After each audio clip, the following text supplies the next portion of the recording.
Okay, Newton's third law of motion is probably the easiest to state, but it's probably also the most widely misunderstood. So let's see how it's traditionally stated, see how that's misleading to modern ears at least, and then come up with a better way to state it so that it's understandable. So Newton's third law says for every action there's an equal and opposite reaction. You've heard that in many contexts, I'm sure. What you're seeing right now is a gizmo called Newton's Cradle. And here's a comment about it that I found on the web. It says Newton's Cradle, physics concept for action and reaction or cause and effect. So first of all, it's equating action and reaction with cause and effect. And it's basically using Newton's Cradle as an example of action and reaction. Like the ball comes in at one side and hits this sequence of balls and a ball pops out the other side. So the ball coming in is seen as an action and the ball popping out is seen as a reaction. Actually, that's completely erroneous. Yes, all of Newton's laws are at work here, but this is not a good illustration of Newton's third law. You can analyze this in terms of energy and momentum and various other ways, but analyzing it in terms of Newton's third law is very misleading. So let's try a description of Newton's third law that's more meaningful in modern language. The whole idea of what is action, what is reaction, these meant something different in Newton's day. So let's put this in modern English. I would say Newton's third law is making these statements here. All forces are actually interactions between two objects. So you might have contact forces where two things come together. You might have other kinds of forces like gravitation between two planets or two stars, magnetic or electrostatic forces of attraction or repulsion. But something that's true in every case is that the forces that these two objects exert on each other are equal and opposite. So we could say, if object A exerts a force on object B, then object B exerts an equal but opposite force on object A. So here A is pushing against B, B is pushing back against A, regardless of how this is moving. The motion is not relevant. The fact that they are exerting a force on each other, one is coming in contact with the other and pushing on it, the push goes in both directions. One of the forces is acting on B, one of the forces is acting on A, and they're equal and they're opposite. Okay? Here are perhaps two objects in space. They're attracting each other gravitationally like the Earth and the Moon, and the forces of attraction are equal and opposite. Okay, let's go through some examples of Newton's third law applied correctly. So here we have a block sitting on a table, and the block is pushing downward on the table. So what's the other force that's part of this action-reaction pair? And the answer is that the table is pushing upward on the block. Now, a lot of people have trouble with that. They don't see the table as acting on the block because how can just an inanimate object push upward on this block you see? Now, if you replace the table with your hand, you might see your hand is pushing up on the block, but the table's doing the same thing your hand is. It's preventing this block from falling down. It's basically pushing upward on the block, which is allowing that block to stay stable.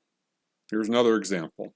So you push against a wall. So you lean against the wall and you're pushing, say, with 20 pounds of force against the wall. What's the reaction force?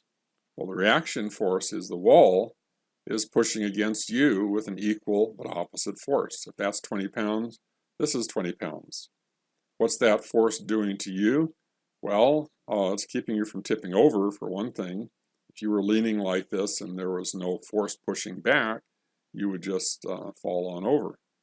Okay, so the force of you acting on the wall and the force of the wall acting on you are equal and opposite forces here. Okay, here's an example of the Earth and the Moon acting gravitationally. The Earth is a large mass and the Moon is a relatively small mass. In fact, these two circles are shown to scale. What's not shown to scale is the distance. If this were really to scale, the Moon would be moved outward 30 Earth diameters away. But that's not really the point here. The point is the Earth, being as large as it is, has 80 times the mass of the Moon. but that mass is pulling on the moon gravitationally.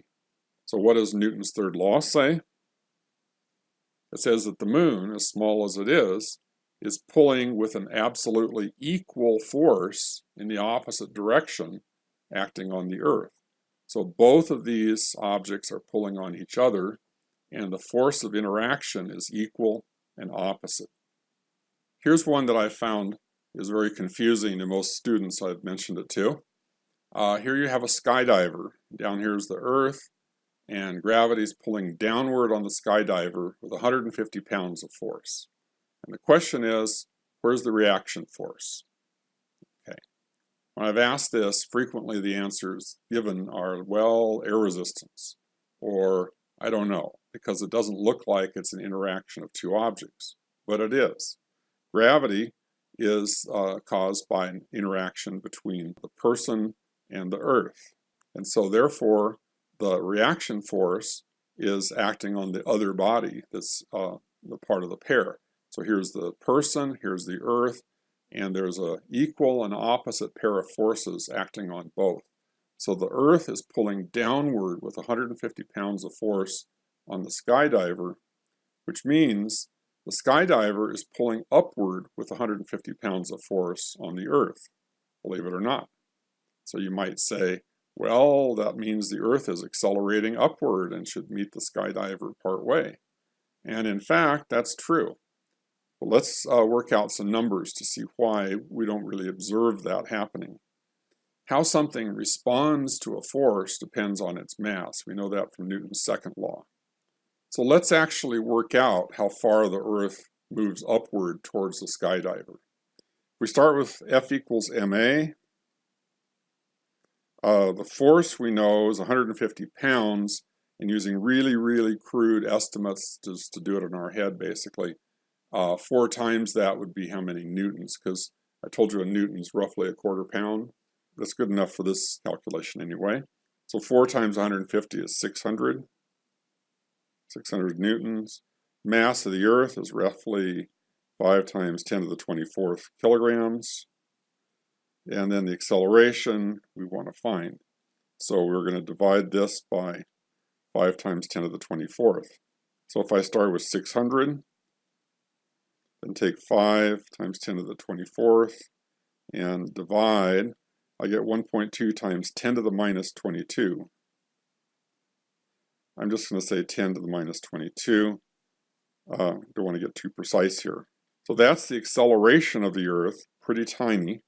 Let's see how that translates to a distance it would move in meeting this falling skydiver. So we have to sort of come up with a time that this guy is falling, and just making it up. I've watched some skydivers before from the ground, and it's several minutes. I'm just going to make it up and say roughly 5 minutes. So if this guy is falling for 5 minutes, so that's 300 seconds. Okay, and the distance is going to be 1/2 AT squared.